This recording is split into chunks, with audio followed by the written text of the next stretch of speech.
కార్తీక పురాణంలో 3వ అధ్యాయం ముఖ్యంగా కార్తీక స్నానం యొక్క మహత్యం, గొప్పదనం గురించి మరియు బ్రహ్మరాక్షసులకు విముక్తి, మోక్షం కలిగిన వృత్తాంతాన్ని వివరిస్తుంది. కార్తీక పురాణం 3వ అధ్యాయంలోని ముఖ్యాంశాలు. కార్తీక మాస వ్రతం యొక్క గొప్పదనాన్ని గురించి నారద మహర్షి జనక మహారాజుకు వివరిస్తూ ఈ అధ్యాయంలో ఈ క్రింది విషయాలను తెలియజేస్తారు. కార్తీక స్నాన దానాల విశిష్టత. కార్తీక మాసంలో చేసే చిన్న దానం కూడా గొప్ప ఫలితాన్నిస్తుందని, వారికి సకలైశ్వర్యాలు కలుగుతాయని, మరణానంతరం శివ సాన్నిధ్యాన్ని పొందుతారని చెప్పబడింది. పాపకర్మల ఫలితం.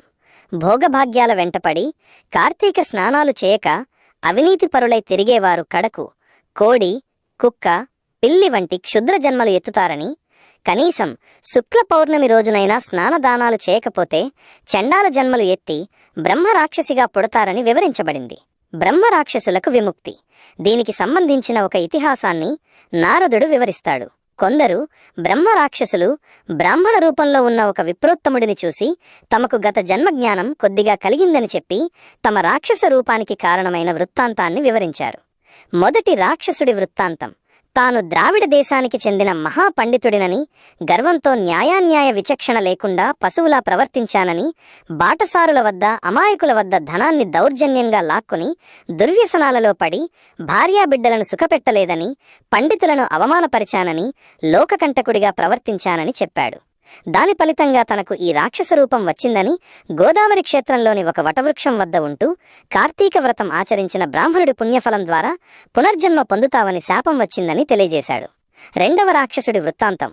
తాను ఒక సంపన్న కుటుంబంలో పుట్టి విష్ణు ఆలయంలో అర్చకుడినిగా ఉండేవాడినని, స్నానం చేయకుండా కట్టుబట్టలతోనే దేవాలయంలో తిరుగుతూ భక్తులు దేవుని కోసం తెచ్చిన కానుకలను తన ఉంపుడుగత్తెకు ఇచ్చేవాడినని చెప్పాడు. ఈ పాపం కారణంగానే బ్రహ్మరాక్షసుడిగా మారానని వివరించాడు. ఆ రాక్షసులు ఆ విప్రోత్తముడిని రక్షించమని వేడుకున్నారు.